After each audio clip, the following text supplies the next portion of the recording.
Bihar news में स्वागत है आपका दोस्तों। मैं फिरदौस गनी और आप देख रहे हैं केडीवी लाइव। दोस्तों आज हो चुका है 30 नवंबर 2024। तो आज की पूरे बिहार की टॉप न्यूज लेकर आए हैं आपके लिए। वीडियो शुरू करने से पहले आपसे एक रिक्वेस्ट है कि अगर आप पहली बार इस चैनल पर आए हैं तो चैनल को सब्सक्राइब करके बेल आइकन को प्रेस कर दीजिए और साथ ही वीडियो को लाइक कर दीजिए, अपने दोस्तों के साथ शेयर भी कीजिए। तो चलिए चलते हैं आज की खबरों की ओर।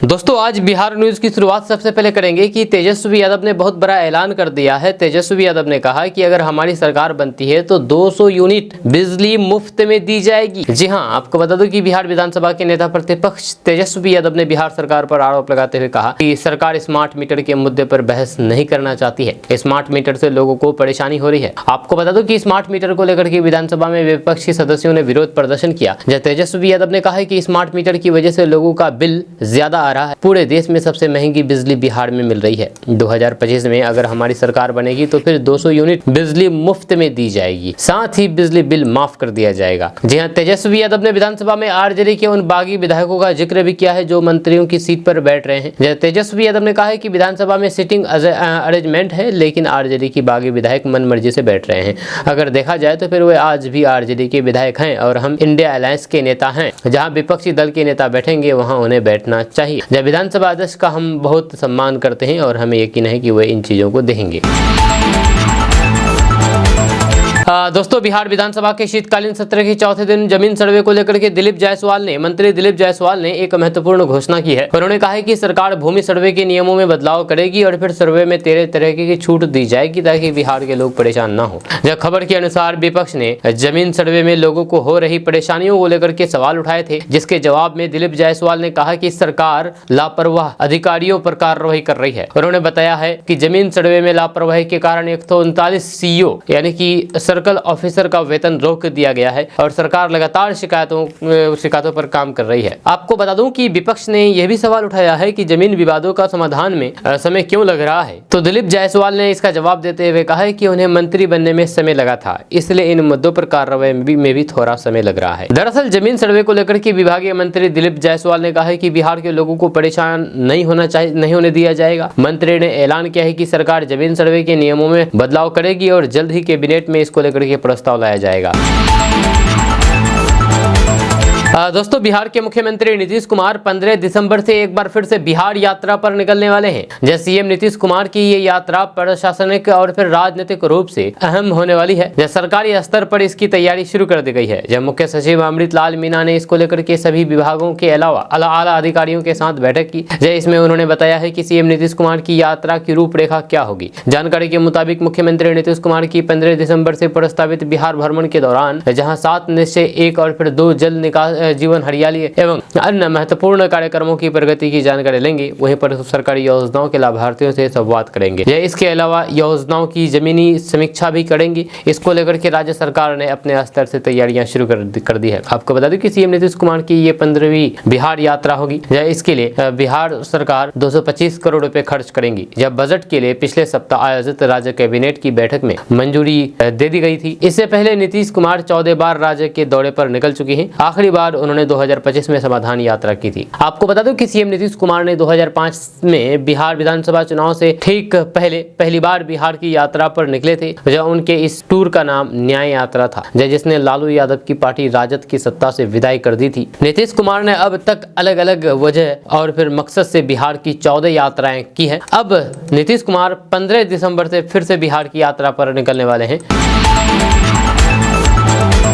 अगर आप बिहार के किसान हैं तो फिर आपके लिए बहुत ही जरूरी खबर है। जरूरी खबर यह है कि अगर आप पराली जलाते हैं तो आपको महंगा पड़ सकता है और महंगा पड़ने वाला है, क्योंकि सैटेलाइट के माध्यम से ये देखा जाएगा कि कहां पर पराली जलाई जा रही है। जहां भी पराली जलाई जाएगी बिहार के अंदर सैटेलाइट के माध्यम से पता चल जाएगा और आप पर कार्रवाई होगी। जी आपको बता दूं कि बिहार के नालंदा में एक किसान को पराली जलाना महंगा पड़ गया। पुलिस ने किसान पर एफआईआर दर्ज की है। किसान ने अपने खेत में पराली जलाई थी। सैटेलाइट से ली गई तस्वीर के आधार पर उसका सत्यापन किया गया और फिर बाद में एक्शन लिया गया। ये मामला हरनौत का है, नालंदा के हरनौत का है, जहाँ इन दिनों हरनौत में सैटेलाइट के माध्यम से कृषि से संबंधित कार्यों की निगरानी की जा रही है। बताया जा रहा है कि गुरुवार को चेरो ओपी इलाके चखाबिंद गांव निवासी किसान रामजी सिंह अपने खेत में पराली जला रहे थे, जहाँ इसी क्रम में उनकी तस्वीर सैटेलाइट से ले ली गई थी। यह सत्यापन में सही पाए जाने के बाद उन पर मामला दर्ज कर दिया गया। आपको बता दें कि सरकार की ओर से लगातार इस संबंध में किसानों को चेतावनी दी जा रही है कि वे पराली नहीं जलाएं। इसके बावजूद भी इस तरह के मामले सामने आ रहे हैं और इसी क्रम में यह कार्रवाई की गई है। दोस्तों, बिहार में ठंड ने अपना कहर दिखाना शुरू कर दिया है। आपको बता दूं कि बिहार के पटना मौसम विज्ञान केंद्र ने आज 30 नवंबर को सारण, मुजफ्फरपुर, वैशाली, दरभंगा, समस्तीपुर, सहरसा, मधेपुरा, भागलपुर और पूर्णिया जिले में एक या फिर 2 स्थानों पर घने कोहरा का येलो अलर्ट जारी कर दिया गया है। इसके अलावा बिहार के किसी जिले के लिए चेतावनी जारी नहीं की गई है। बात अगर पारे की करें तो फिर राजधानी पटना में गुरुवार को अधिकतम तापमान 25 डिग्री सेल्सियस रिकॉर्ड किया गया, जबकि बुधवार को ये 25.9 डिग्री थी। वहीं पर मुजफ्फरपुर में अधिकतम तापमान 24.4 डिग्री, वाल्मीकि नगर में 24 डिग्री, वैशाली में 25 डिग्री, बांका में 25.3 डिग्री सेल्सियस, छपरा में अधिकतम तापमान 26.2 डिग्री सेल्सियस रिकॉर्ड किया गया। दोस्तों, किसानों के लिए काम की खबर सामने आई है। आपको बता दूं कि खेत में पटवन के लिए निजी बोरिंग पर 70% तक सरकार अनुदान देगी। अगर आप किसान हैं तो आप इसका फायदा उठा सकते हैं। आपको बता दूं कि किसानों के लिए ये काम की खबर है। बिहार सरकार अब पटवन के लिए यानी कि सिंचाई के लिए निजी बोरिंग लगाने वालों को भी अनुदान देगी। यानी कि अगर आपके इलाके में नहर की सुविधा नहीं है तो फिर सरकार अब निजी बोरिंग लगाने पर अनुदान देगी। आपको बता दें कि लघु जल संसाधन विभाग के सचिव डॉक्टर संदीप कुमार आर पुलगट्टी की अध्यक्षता में एक महत्वपूर्ण समीक्षा बैठक वीसी के माध्यम से आयोजित की गई। इसमें विभाग के मुख्य अभियंता, अधीक्षण अभियंता, कार्यपालक अभियंता एवं अन्य पदाधिकारी सचिव कक्ष में उपस्थित रहे। सचिव ने मुख्यमंत्री निजी नलकूप योजना के अंतर्गत स्थलों की जाँच और फिर दावों की स्वीकृति की दिशा में कार्रवाई करने का निर्देश दिया है। साथ ही योजना के नोडल पदाधिकारी को अविलंब भुगतान करने का निर्देश दिया है। दोस्तों, बिहार में आबादी के हिसाब से डॉक्टर, नर्स और स्वास्थ्य कर्मियों की 50% से अधिक कमी है, जिसमें डॉक्टरों की 53% कमी है। 2022 में बिहार में 12 करोड़ 49 लाख अनुमानित आबादी पर विश्व स्वास्थ्य संगठन की अनुशंसा के हिसाब से 1,24,919 डॉक्टरों की आवश्यकता थी। आपको बता दें कि बिहार में केवल 58,114 एलोपैथिक चिकित्सक उपलब्ध थे, यानी कि आवश्यकता से 66,775 डॉक्टर कम है। मार्च 2023 तक बिहार के सरकारी अस्पतालों में 11,298 एलोपैथिक डॉक्टरों के स्वीकृत पदों के विरुद्ध 4,741 यानी कि 42% ही चिकित्सा पदस्थापित मिले। 6,557 चिकित्सक के पद खाली रह गए। जब भारत के नियंत्रण एवं महालेखा परीक्षक का लोक स्वास्थ्य आधारभूत संरचना और फिर स्वास्थ्य सेवाओं के प्रबंधन पर रिपोर्ट में खुलासा हुआ है। दोस्तों, बिहार में एक बार फिर से फर्जी पाए गए शिक्षकों के खिलाफ विभाग ने एक्शन लिया है। जहां सक्षमता परीक्षा का फॉर्म भरने के समय फर्जी निकले 16 परीक्षा शिक्षकों की सेवा अब समाप्त हो जाएगी। मामला बिहार के बांका जिले का है। आपको बता दें कि बीते सोमवार को इस संबंध में आदेश जारी कर दिया गया है। जहां इन शिक्षकों को अपना पक्ष रखने के लिए पटना बुलाया गया था, लेकिन ये नहीं पहुंचे। जाँच में पात्रता परीक्षा का क्रमांक इनका किसी दूसरे शिक्षक से मेल खाता पाया गया था। इस मामले की जाँच शुरू करने के बाद से ही इसमें अधिकांश शिक्षक बीते करीब 9 से 10 महीने से अपने विद्यालय से फरार चल रहे हैं। जब विभागीय स्तर से इनका वेतन भी बंद कर दिया जा चुका है, जब कई बार मौके दिए जाने के बाद भी इन्होंने अपना पक्ष नहीं रखा, जिसके बाद इन सभी के विरुद्ध कार्रवाई की गई है। दोस्तों, बिहार के 2 पर्यटन स्थलों का विकास वैश्विक स्तर पर किया जाएगा। भारत सरकार के पर्यटन मंत्रालय ने 2024-25 के लिए बिहार को विशेष सहायता के अंतर्गत 2 पर्यटन केंद्रों के वैश्विक स्तर पर विकास योजना को मंजूरी प्रदान की है। जब बिहार के पर्यटन विभाग के मंत्री नीतीश मिश्रा ने बताया है कि बिहार सरकार के विशेष योजना के प्रस्ताव को केंद्र सरकार ने स्वीकृति प्रदान की है। उन्होंने बताया है कि इसके तहत सहरसा की मत्स्यगंधा झील का 97.61 करोड़ रुपए के से वैश्विक स्तर पर विकास होगा। वहीं पर रोहतास कैमूर की सीमा पर स्थित करमचट डैम को 49.51 करोड़ रुपए की राशि से इको एंड एडवेंचर टूरिज्म के हब के तौर पर विकसित किया जाएगा। आपको बता दूं कि मुख्यमंत्री नीतीश कुमार के नेतृत्व में बिहार के पर्यटन स्थलों को वैश्विक स्तर पर प्रतिष्ठा दिलाने के लिए सतत प्रयास किया जा रहा है। जैसे प्रधानमंत्री नरेंद्र मोदी की अगुवाई में केंद्र सरकार भी विशेष सहायता देने का कार्य कर रही है। दोस्तों ठंड के मौसम में कुहासा काफी ज्यादा गिर रही है और उस कुहासे की वजह से विजिबिलिटी कम हो जाती है, आगे ज्यादा दिखाई नहीं दिया जाता है। इस विजिबिलिटी की कम होने की वजह से एक्सीडेंट होने का खतरा काफी बढ़ जाता है। जी हाँ, अब इस खतरे को कम करने के लिए बिहार सरकार ने बिहार में गाड़ियों में रिफ्लेक्टिव टैप लगाने का आदेश दिया है और ये रिफ्लेक्टिव टैप लगाना जरूरी हो गया है। अगर नहीं लगाया गया तो फिर जुर्माना भरना पड़ेगा। जी हाँ, आपको बता दूं कि बिहार में गाड़ियों में अब रिफ्लेक्टिव टैप को लगाना जरूरी कर दिया गया है। बिहार के परिवहन सचिव संजय अग्रवाल ने सभी जिलों को यह निर्देश दे दिया है। इस निर्देश में कहा गया है कि रिफ्लेक्टिव टैप लगाना अनिवार्य होगा। इस निर्देश के बाद बिहार के सभी जिलों में रिफ्लेक्टिव टैप के लिए वाहन जांच अभियान चलाया जाएगा। इसका उद्देश्य जागरूकता फैलाना और नियमों का उल्लंघन करते हुए पकड़े जाने पर जुर्माना लगाना होगा। जब परिवहन सचिव ने बताया है कि साल 2023 में कोहरा एवं धुंध से 2347 लोगों की जान चली गई थी और दुर्घटना में 486 लोग गंभीर रूप से घायल हुए थे। इसलिए ये फैसला लिया गया है कि अब गाड़ियों में रिफ्लेक्टिव टैप जरूरी होगा। जब परिवहन विभाग के निर्देश के अनुसार अब बड़े पैमाने पर जागरूकता अभियान के साथ ही सघन वाहन जांच अभियान भी चलाया जाएगा। यह जाड़े के मौसम की शुरुआत होते ही घने कोहरे में वाहनों की दुर्घटना बढ़ने की आशंका रहती है। इससे बचने में ये रिफ्लेक्टिव टैप कारगर साबित होते हैं। दरअसल वाहनों की विजिबिलिटी बढ़ाने के लिए भी रिफ्लेक्टिव टैप का उपयोग किया जा सकता है और फिर ये सुरक्षा के लिए जरूरी होता है। दुर्घटना को रोकने में भी ये सहायक सिद्ध होता है। खास तौर पर अंधेरा या फिर कोहरे में रिफ्लेक्टिव टैप चमकता है जिससे गाड़ियों की मौजूदगी का पता चलता है और इससे सड़क हादसे में कमी आ जाती है। वर्तमान नियमों के तहत ऑटो रिक्शा और ई रिक्शा में आगे सफेद रंग और फिर पीछे लाल रंग का रिफ्लेक्टिव टैप लगाना जरूरी हो जाता है।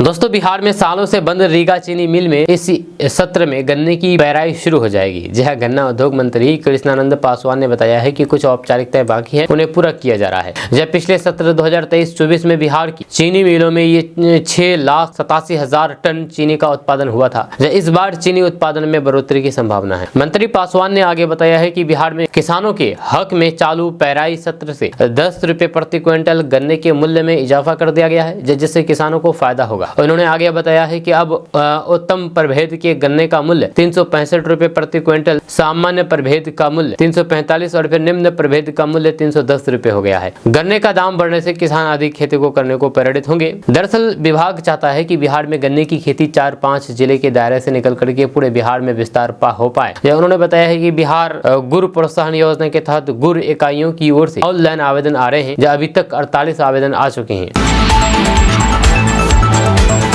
दोस्तों बिहार के सरकारी स्कूलों में रसोइयों की बहाली के लिए नए नियम लागू किए गए हैं, जिसके तहत अब जन्म प्रमाण पत्र को अनिवार्य कर दिया गया है। ये निर्णय विशेष रूप से मध्याह्न भोजन योजना के तहत रसोइयों के चयन में किया गया है। आपको बता दूं कि रसोइया सह सहायक का चयन करते समय जन्म तिथि की सही जानकारी प्राप्त करना अनिवार्य होगा। यदि चयनित व्यक्ति शिक्षित है तो फिर शैक्षणिक योग्यता प्रमाण पत्र लिया जाएगा। अगर वो व्यक्ति शिक्षित नहीं है तो जन्म प्रमाण पत्र लिया जाएगा, बिना इन कागजातों के चयन नहीं किया जाएगा। आपको बता दूं कि बिहार में भर्ती होने वाले रसोइयों की न्यूनतम आयु 18 साल और फिर अधिकतम आयु 40 साल तय की गई है। साथ ही साथ 60 साल से अधिक उम्र के बाद रसोइयों को उनके पद से हटा दिया जाएगा और नए रसोइयों की नियुक्ति की जाएगी। दोस्तों पश्चिम बंगाल, तमिलनाडु और ओडिशा के बाद बिहार के लोग देश में सबसे ज्यादा मांसाहार का सेवन करते हैं, मांस खाते हैं। राष्ट्रीय परिवार स्वास्थ्य सर्वे के मुताबिक बिहार के 88% लोग नॉन वेज खाते हैं, मांस खाते हैं। यानी कि हर 10 में से लगभग 9 लोग यहाँ नॉन वेज खाते हैं। लेकिन बिहार के गया जिला में एक ऐसा भी गाँव है जहाँ के लोग पिछले 300 सालों से मीट, मांस या फिर अंडा का सेवन नहीं करते हैं। जी हाँ, बिहार के गया जिला में एक गांव है। आपको बता दूं कि बिहार के गया में स्थित इस गांव का नाम बिही आइन है। यह सैकड़ों वर्षों से चली आ रही इस परंपरा के बारे में जानकर के हर कोई हैरान रह जाता है। चाहे औरत हो या मर्द, बुजुर्ग हो या फिर युवा, बच्चे, गांव में रहने वाले हर आदमी इस परंपरा को पूरी तरह ईमानदारी के साथ निभाते हैं। इस परंपरा को आगे बढ़ाने में नई बहू भी पीछे नहीं रहती है। यहाँ आते ही वे निरामिष हो जाती है। लगभग 400 लोगों की आबादी वाला ये गाँव पूरी तरह वैष्णव है। स्थानीय लोगों के मुताबिक इस गाँव में ब्रह्म बाबा विराजमान है। मान्यता है कि एक बार गांव के किसी व्यक्ति के ऊपर ब्रह्म बाबा आ गए थे। ब्रह्म बाबा उस व्यक्ति को उसके किसी पाप का दंड देने के लिए आए थे। इसके बाद लोगों ने बाबा की खूब पूजा की। तब जाकर के उन्होंने कहा कि शराब और मांसाहार का त्याग कर दो। तभी से यहाँ के लोगों ने मांस और फिर शराब का सेवन नहीं करने की शपथ ली। मान्यता है कि 300 साल से भी अधिक समय से यहाँ ब्रह्म बाबा का पिंड स्थान है। दोस्तों दोस्तों बिहार से अलग मिथिला राज्य की मांग एक बार फिर से जोर पकड़ते हुए दिख रही है। जब वहीं पर पूर्व मुख्यमंत्री और राष्ट्रीय जनता दल यानी कि आरजेडी नेता लालू प्रसाद यादव की पत्नी राबड़ी देवी ने एक बार फिर से इस मांग को हवा दे दी है। जब उनके इस रुख ने बिहार के सियासी माहौल को काफी हद तक हिला करके रख दिया है कहा जाए तो। आपको बता दूं कि बुधवार को बिहार विधान परिषद के शीतकालीन सत्र के दौरान उन्होंने मिथिला को अलग राज्य का दर्जा देने की वकालत की है। राबड़ी देवी ने बीजेपी सदस्यों से इस मामले पर प्रधानमंत्री मोदी से चर्चा करने का आग्रह किया है। मैथिली भाषा पर परिषद में चर्चा के दौरान उनकी अप्रत्याशित मांग ने सत्ता पक्ष और फिर विपक्ष दोनों को चौंका दिया है। बिहार में अगले साल विधानसभा चुनाव होने वाले हैं। ऐसे में ये मुद्दा और तुल पकड़ सकता है। जब मैथिली भाषी उत्तर बिहारियों की लंबे समय से अलग मिथिलांचल राज्य की चाहत रही है, यह इसके लिए समय समय पर आंदोलन भी होते रहे हैं। ये मांग भारत की आज़ादी से पहले की है, जब 1912 में बिहार बंगाल से अलग हो गया था। आज़ादी के बाद भी मिथिला को अलग राज्य बनाने की मांग समय समय पर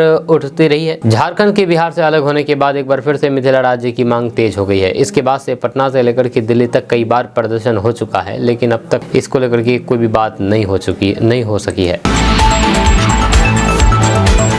लोक जनशक्ति रामविलास पार्टी का स्थापना दिवस पूरे बिहार में धूमधाम से मनाया जा रहा है। इस अवसर पर चिराग पासवान पटना स्थित पार्टी के पुराने कार्यालय में पत्रकारों से बातचीत करते हुए अपने पिता और पार्टी के संस्थापक रामविलास पासवान की यादों को ताजा करते हुए कहा कि मेरे पिता रामविलास पासवान की सोच को धरातल पर उतारने के उद्देश्य से लोक जनशक्ति पार्टी की स्थापना की गई थी। चिराग पासवान ने कहा है कि आज का दिन कई मायनों में ऐतिहासिक है, यह क्योंकि वे हमेशा ये चाहते थे कि लोक जनशक्ति पार्टी का विस्तार हो और फिर उनकी सोच आगे बढ़े। जब मेरे पिता रामविलास पासवान का सपना था कि ये पार्टी राष्ट्रीय स्तर पर प्रभावी बने। आज 3 राज्य में हमारे पास न केवल जनाधार है बल्कि हम प्रतिनिधित्व भी कर रहे हैं। इस उद्देश्य को लेकर के पार्टी जल्द राष्ट्रीय स्तर पर अपनी पहचान बनाएगी। वहीं पर राबड़ी देवी के मिथिला राज्य की मांग पर चिराग पासवान ने कहा है कि मेरी लड़ाई बिहार फर्स्ट बिहारी फर्स्ट की है। जब तक बिहार एकजुट रहेगा हम सबकी ताकत बनी रहेगी। प्रधानमंत्री नरेंद्र मोदी का संदेश है, एक है तो सुरक्षित है, वही हमारी शक्ति है। हमें जाति धर्म भाषा या फिर क्षेत्रवाद के नाम पर बांटने की राजनीति से बचना होगा। उन्होंने सवाल करते हुए कहा कि ये लोग बांटने की कितनी राजनीति करते हैं। दोस्तों बिहार लोक सेवा आयोग यानी कि बीपीएससी ने जैसे ही 69वीं परीक्षा का परिणाम घोषित किया है, सफल अभ्यर्थियों के घर में खुशी का माहौल छा गया। जहाँ किसी ने पहले तो किसी ने अपने आखिरी अटेम्प्ट में परीक्षा को पास किया। इसी कड़ी में गया की रहने वाली 2 बहनें निधि रमन और आकांक्षा ने भी इस परीक्षा में सफलता पाई है और फिर एक साथ अफसर बनी है। दोनों को दूसरे प्रयास में ये सफलता मिली है। दोनों बहनों की सफलता पर घर परिवार में काफी खुशी का माहौल है। एक घर में 2 अफसर, खुशी की बात है। निधि रमन और आकांक्षा के घर में अफसरों की फौज है। उनकी मां सब इंस्पेक्टर है, भाई एसडीएम है, पिताजी रिटायर्ड डीएफओ और मामा आईपीएस। जब वहीं पर अब 2 सगी बहनें अधिकारी बनी हैं और फिर उनके घर में आधा दर्जन से भी अधिक लोग अधिकारी। आपको बता दूं कि बिहार लोक सेवा आयोग यानी कि बीपीएससी की परीक्षा में सफलता मिलने के बाद पत्रकारों से बातचीत करते हुए निधि और आकांक्षा ने अपनी सफलता का श्रेय अपने परिवार के लोगों को दिया है। उन्होंने बताया है कि दोनों ने एक साथ कोरोना के बाद से ही तैयारी शुरू की, जब दोनों पढ़ाई में एक दूसरे की मदद करती थी। घर में सभी लोग अधिकारी हैं, जिस कारण उनका सपोर्ट भी काफी मिला। खास करके माँ, भैया और फिर मामा जी का भी खूब सहयोग मिला है।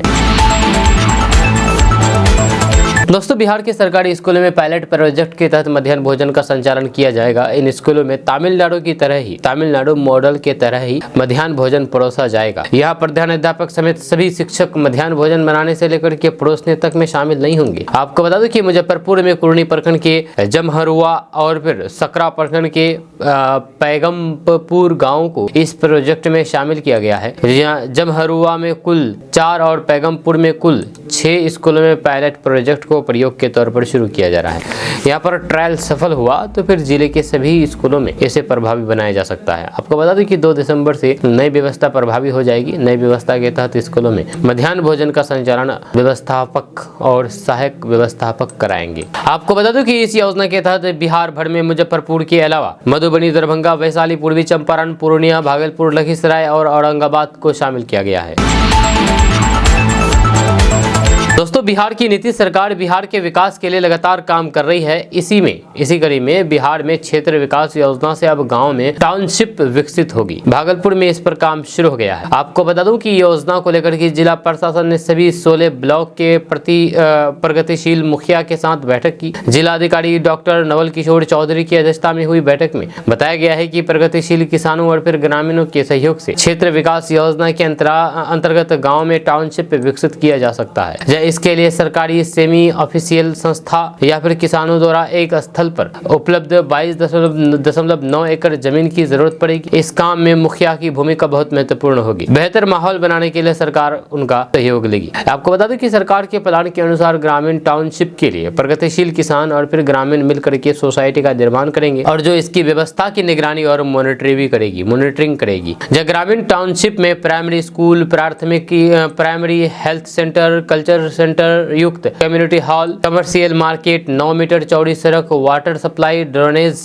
सीवरेज, स्ट्रीट लाइट और पावर कनेक्शन की व्यवस्था रहेगी। इसे सरकार विकसित करेगी और फिर लगभग इस पर 12 करोड़ रुपए की लागत से काम होगा। सभी निर्माण कार्य के लिए एक मॉडल बनाया जाएगा। गांव में टाउनशिप विकसित हो जाने से उसके आसपास का क्षेत्र भी विकसित हो जाएगा। लोगों को इससे काफी फायदा होगा। बिहार सरकार की इस योजना से रोजगार के अवसर बढ़ेंगे और बिहार में शहरीकरण के प्रतिशत में इजाफा होगा। आपको बता दूं कि बैठक में मुखियाओं ने इस प्रोजेक्ट को गांव के विकास के लिए बहुत ही अच्छा बताया है। उन्होंने कहा कि वे अपने क्षेत्र में इसके लिए किसान और फिर ग्रामीणों को जोड़ करके सोसाइटी के निर्माण का प्रयास करेंगे, जो अपनी भूमि ग्रामीण टाउनशिप के लिए उपलब्ध कराएंगे।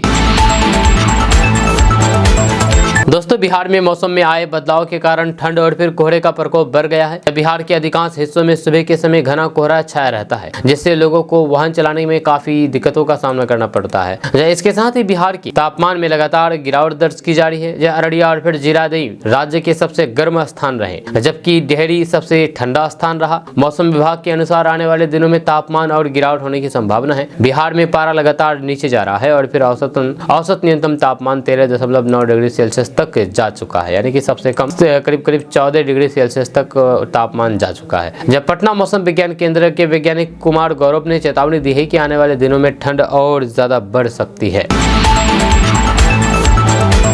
दोस्तों, बिहार विधानसभा शीतकालीन सत्र का कल आखिरी दिन था। ऐसे में कल सदन के ऑर्डर में आने से पहले विपक्ष के विधायकों ने सदन पार्टिकों में जम करके हंगामा किया। विपक्षी विधायकों ने कई मुद्दों को लेकर के धरना प्रदर्शन किया। इस दौरान राजद, माले और फिर कांग्रेस के विधायक रोजगार के मामले को लेकर के हंगामा किया। उनका कहना है कि सरकार जबरन जमीन अधिग्रहण का काम कर रही है और इस पर तुरंत रोक लगनी चाहिए। इसी बात को लेकर के राबड़ी देवी ने बात कही है। राबड़ी देवी ने कहा कि सरकार को बहाली करवानी चाहिए, लोगों को रखना चाहिए। बेरोजगारों को यदि रोजगार नहीं मिलेगा तो फिर क्या ही फायदा होगा सरकार में रहने का। आखिर बिहार की जनता सरकार की किसके लिए चुनती है। राबड़ी देवी ने कहा कि रोजगार के लिए सरकार का चयन होता है, जनता वोट देता है, लेकिन जब रोजगार ही नहीं दिया जाएगा तो फिर वोट देने का फायदा क्या रह जाएगा। जब हम लोग साथ में थे तो फिर तेजस्वी यादव ने बिहार के लोगों को रोजगार दिया। आज तेजस्वी पर बिहार की जनता भरोसा करती है। ये सोचने वाली बात है कि बिना रोजगार के लोग कैसे भरोसा कर सकते हैं। इधर सिपाही बहाली को लेकर के राबड़ी देवी ने कहा कि सिपाही भर्ती में सफल अभ्यर्थियों को वर्तमान का NCL EWS सर्टिफिकेट मानना गलत बात है। इसके अलावा उन्होंने कहा कि नीतीश कुमार बिहार मधुबनी के नाम पर गणित के पर्सों का दुरुपयोग कर रही है। इसके अलावा कुछ भी नहीं कर रही है। दोस्तों, जेडीयू के पूर्व MLC ने जदयू से इस्तीफा दे दिया है और कहा कि नीतीश कुमार को अब हमारी जरूरत नहीं है। जी आपको बता दूं कि बिहार विधानसभा उपचुनाव के बाद सत्तारूढ़ NDA को बड़ा झटका लगा है। दरअसल इस गठबंधन के पूर्व MLC ने पद से इस्तीफा दे दिया है। ये जदयू के नेता और कोई नहीं बल्कि रामेश्वर महतो है। उन्होंने कहा कि मुझे ऐसा महसूस किया गया है कि अब हमारे जैसे लोगों की पार्टी के अंदर कोई भी जगह नहीं है और पार्टी को हमारी जरूरत नहीं है। जेडीयू के अंदर अब हम जैसे लोगों की कोई भी पूछ नहीं है। मुख्यमंत्री नीतीश कुमार ने जिन लोगों को पार्टी के अंदर आगे का कामकाज देखने की जिम्मेदारी होती है वे लोग इग्नोर करते हैं। जब हम फोन करते हैं तो फिर फोन का जवाब नहीं दिया जाता है, कोई बात तक नहीं करता है, तो फिर ऐसे में पार्टी के अंदर रहने से क्या फायदा। इसके आगे उन्होंने कहा कि जिन लोगों के हाथ में आज पार्टी है वे कार्यकर्ताओं को कोई महत्व नहीं देते हैं। हालांकि मैं आज भी कहता हूं कि नीतीश कुमार जैसा कोई भी नेता कभी कोई था और न ही आगे कोई रहेगा, लेकिन कुछ लोगों को गुमराह करके अपने फायदे के लिए पार्टी को नुकसान पहुंचा रहे हैं। इसके अलावा उन्होंने कहा कि मुख्यमंत्री जी के अगल बगल में जो लोग बैठते हैं वे लोग मुख्यमंत्री जी को गुमराह करते रहते हैं। वे मुख्यमंत्री नीतीश कुमार को सही बात बताते ही नहीं है। इसलिए मैं आज पार्टी से इस्तीफा दे दिया। मुख्यमंत्री जी पर कुछ लोगों ने अपना हक जमा लिया है। उनके पास चीज सही तौर पर जाती नहीं है और इससे हर किसी को नुकसान हो रहा है। दोस्तों, एक सवाल है कि क्या बिहार में समय से पहले चुनाव होने वाला है? आपको बता दूं कि बिहार में विधानसभा उपचुनाव में अपनी जीत से उत्साहित जेडीयू ने अगले साल होने वाले बिहार विधानसभा चुनाव की शुरुआती तैयारी कर दी है। जेडीयू के अलावा भाजपा ने 2 सीटें जीती और फिर हिंदुस्तानी अवाम मोर्चा ने 1 सीट बरकरार रखी, जिससे एनडीए का सुपरा साफ हो गया है। जब सभी 4 सीटें बिहार के मगध शाहबाद बेल्ट में आती है, जहाँ पर 2020 के विधानसभा चुनाव के बाद से एनडीए अच्छा प्रदर्शन नहीं कर पाया है। बेलागंज सीट पर पहले जनता दल और 1990 से राजद जीतती आ रही है। उपचुनाव में जदयू उम्मीदवार मनोरमा देवी की जीत से 34 साल पहली बार राजद के अलावा किसी अन्य पार्टी ने सीट जीती। जदयू महासचिव और फिर प्रदेश मंत्री अशोक चौधरी ने कहा कि ये जीत महत्वपूर्ण है क्योंकि हमने राजद को उनके घर में हराया और फिर मगध और फिर शाहबाद क्षेत्र में बढ़त हासिल की है। एनडीए सहयोगियों के बीच वोट ट्रांसफर सुचारू रहा और फिर विधानसभा चुनाव से पहले ये लोगों के मन में जम गया है। वहीं पर कथित तौर पर नीतीश कुमार जेडीयू की 2024 की सफलता को भुनाने के लिए बिहार में जल्द ही चुनाव कराने पर जोर दे रहे हैं। इससे पहले एनडीए की आंतरिक कलह और फिर चिराग पासवान और प्रशांत किशोर जैसे उभरते खतरे उनकी स्थिति को कमजोर कर दे। दोस्तों, बिहार में अब जमीन कब्जा करने वालों की खैर नहीं है। अब सख्ती से उन पर एक्शन होगा, वो भी ऑन द स्पॉट कार्रवाई होगी। आपको बता दूं कि बिहार सरकार ने जमीन कब्जा करने वालों के खिलाफ सख्त कदम उठाने का निर्णय लिया है। यहां राज्य एवं भूमि सुधार विभाग के अपर मुख्य सचिव दीपक कुमार ने निर्देश दिया है कि भूमि माफिया और फिर दबंगों के खिलाफ पुलिस तुरंत कार्रवाई करे। सरकार का उद्देश्य कमजोर और फिर जरूरतमंद लोगों की जमीन को सुरक्षित रखना है। अगर कोई अवैध रूप से जमीन पर कब्जा करता है तो फिर भारतीय दंड संहिता यानी कि आईपीसी और बिहार विशेष अधिनियम बीएनएस की धाराओं के तहत सख्त कदम उठाए जाएंगे। दोषियों की गिरफ्तारी और फिर उन पर जुर्माने का भी प्रावधान है। दीपक कुमार ने पुलिस और फिर जिलाधिकारियों को निर्देश दिया है कि जमीन विवाद के मामलों को प्राथमिकता दी जाए। जहां अक्सर देखा गया है कि पुलिस की लापरवाही के कारण गरीब लोगों को न्याय पाने में कठिनाई होती है। सरकार ने साफ कर दिया है कि ऐसे मामलों में पुलिस की भूमिका पर सख्त निगरानी रखी जाएगी। सरकार ने आदेश दिया है कि अगर किसी ने हथियार के बल पर जमीन पर कब्जा किया है तो फिर तुरंत उसको गिरफ्तार किया जाए। ऐसे मामलों में आईपीसी की धारा 126 और बीएनएस की धारा 329 का सख्ती से पालन होगा। साथ ही आरोपियों को जमानत न देने का प्रावधान भी किया गया है, यानी कि गैर जमानती ये गिरफ्तारी होगी। बिहार विधानसभा के शीतकालीन सत्र के अंतिम दिन और 5वें दिन शुक्रवार को भी विपक्षी दलों ने सरकार को घेरा है। जब विधानसभा की कार्यवाही शुरू होने से पहले विपक्षी दलों के सदस्यों ने हाथ में तख्ते लिए परिसर में प्रदेश में बेरोजगारी को लेकर के प्रदर्शन किया है। यह प्रदर्शन कर रहे विधायकों ने हाथ में पोस्टर बैनर ले रखा था। इन पोस्टरों पर नौकरी रोजगार मतलब तेजस्वी, युवाओं की आस तेजस्वी लिखा गया था। जब विधायक अख्तरुल इस्लाम शाहीन ने कहा कि जब बिहार में महागठबंधन की सरकार थी तब तेजस्वी यादव ने 17 महीने में 5 लाख से ज्यादा बेरोजगारों को रोजगार और नौकरी दिया है। एनडीए सरकार में बेरोजगारी चरम पर है। उन्होंने कहा कि सिपाही भर्ती हो या फिर बीपीएससी की होने वाली परीक्षा हो, अलग अलग नियम बनाए जा रहे हैं। इससे छात्रों में आक्रोश है। यह सही मायने में नीतीश सरकार को नौकरी देने की इच्छा नहीं है। सरकारी बहाली प्रक्रिया में ऐसी गलतियां छोड़ देते हैं जिससे लोग कोर्ट चले जाते हैं और फिर पूरी प्रक्रिया रुक जाती है। उन्होंने आगे कहा है कि तेजस्वी यादव के कार्यकाल में नौकरी की परीक्षा में कोई भी शिकायत नहीं आती थी जब उस दौर में लोगों को सही तरीके से नौकरी मिले। इधर विधायक पवन जायसवाल ने कहा है कि तेजस्वी अगर नौकरी देते भी हैं तो फिर उसके बदले में जमीन लेते हैं। ये उनके परिवार का प्रामाणिक सिद्धांत रहा है। उन्होंने कहा है कि नौकरी और रोजगार का जो वादा एनडीए ने किया था वह सरकार पूरा कर रही है।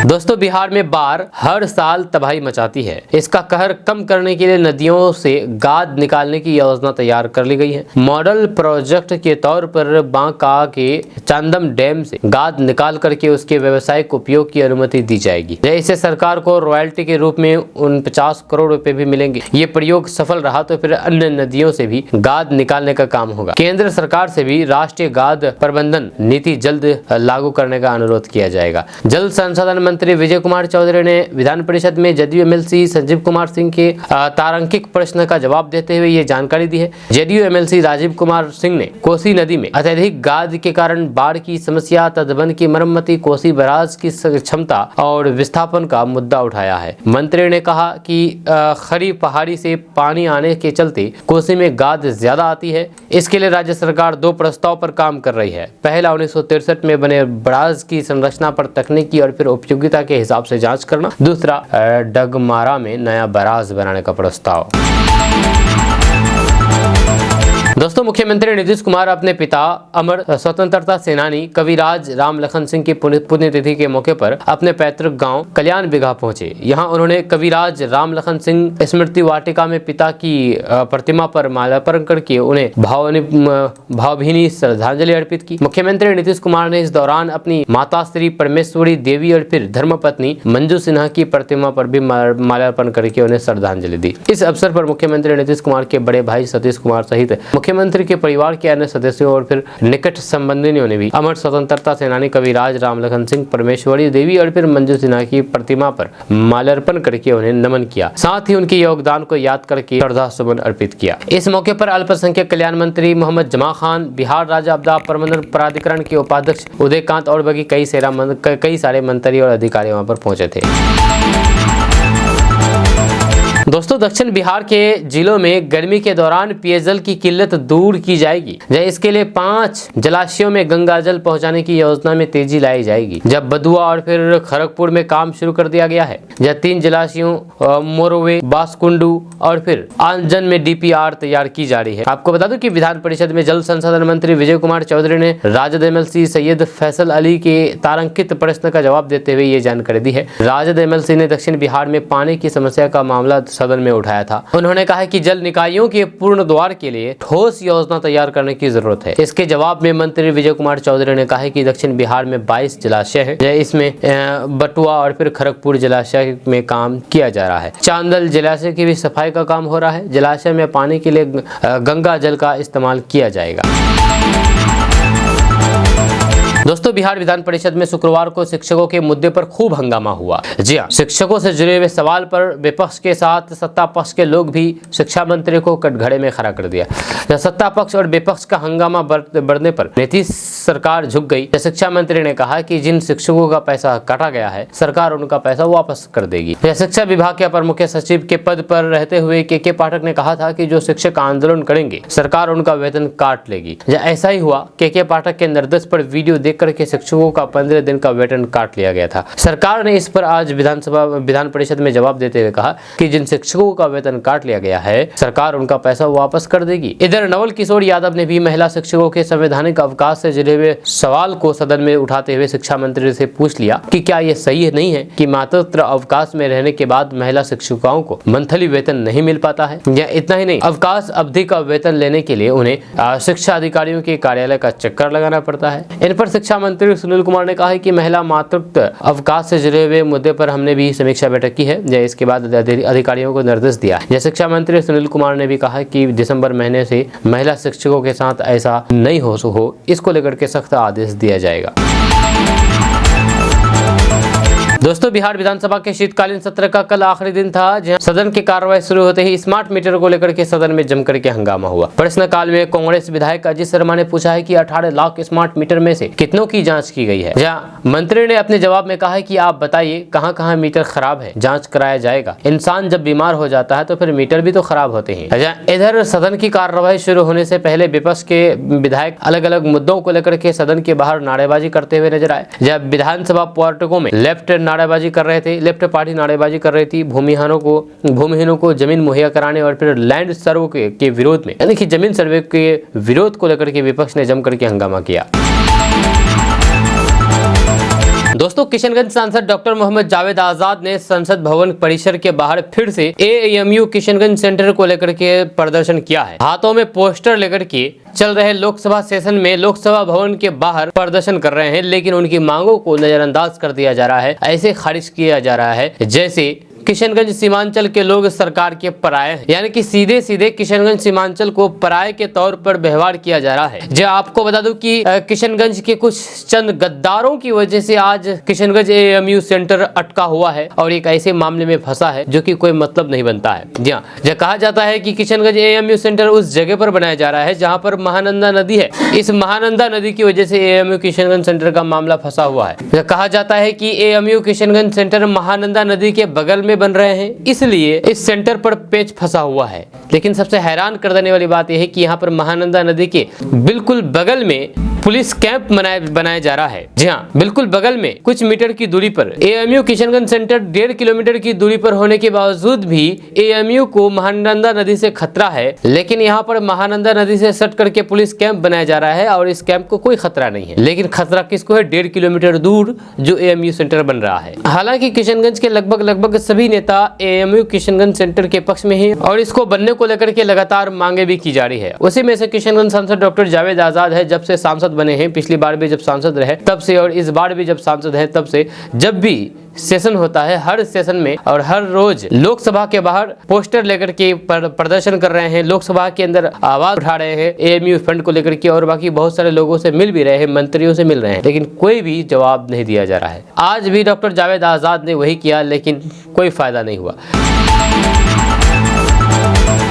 दोस्तों, किशनगंज में कुछ जगह पर पैक्स चुनाव होने के बाद उसका रिजल्ट भी आ चुका है, उसका मतगणना हो चुका है और जीत हार का फैसला हो चुका है। और इस जीत हार के फैसले पर एआईएमआईएम जिला अध्यक्ष रहमुद्दीन उर्फ हैबर बाबा ने हारने और जीतने वालों को लेकर के बड़ी बात कह दी है। जो आपको बता दूं कि एआईएमआईएम जिला अध्यक्ष हैबर बाबा ने एक पत्र जारी किया है और इस पत्र के माध्यम से पैक्स अध्यक्ष निर्वाचित होने वाले और हारने वालों को लेकर के बातें कही गई है और साथ ही साथ जीतने वालों के लिए कहा गया है कि आप सभी को पैक्स चुनाव में जीत के लिए दिली मुबारकबाद एवं अपने आगामी कार्यकाल के लिए शुभकामनाएं। ये जीत न केवल आपकी मेहनत का परिणाम है बल्कि किसानों की सेवा के प्रति आपकी जिम्मेदारी का प्रतीक है। हारने वाले सभी प्रत्याशियों से ये अपील है कि वे हिम्मत ना हारे, हौसला रखें और आगामी चुनाव के लिए पूरी ताकत से तैयारी करें। संघर्ष हमेशा सफलता की ओर मार्गदर्शन करता है। वहीं पर जीतने वाले सभी अध्यक्षकों से निवेदन करता है कि आप किसानों को समय पर खाद, बीज और फिर सरकार द्वारा दिए जाने वाले कृषि कर्ज की सुविधा मुहैया कराएं ताकि वे अपनी फसलें अच्छे से उगाएं और कृषि क्षेत्र में प्रगति कर सकें। आपकी मेहनत और समर्पण से किसानों को सशक्त बनाने की दिशा में बड़ा बदलाव संभव है। शुभकामनाएं। ये शुभकामनाएं रहमुद्दीन उर्फ हैबर बाबा किशनगंज एआईएमआईएम जिला अध्यक्ष की तरफ से दिया गया है। आपका इसके बारे में क्या कहना है नीचे कमेंट बॉक्स में कमेंट करके जरूर बताइएगा। मिलते हैं नेक्स्ट वीडियो के साथ। जय हिंद, जय भारत।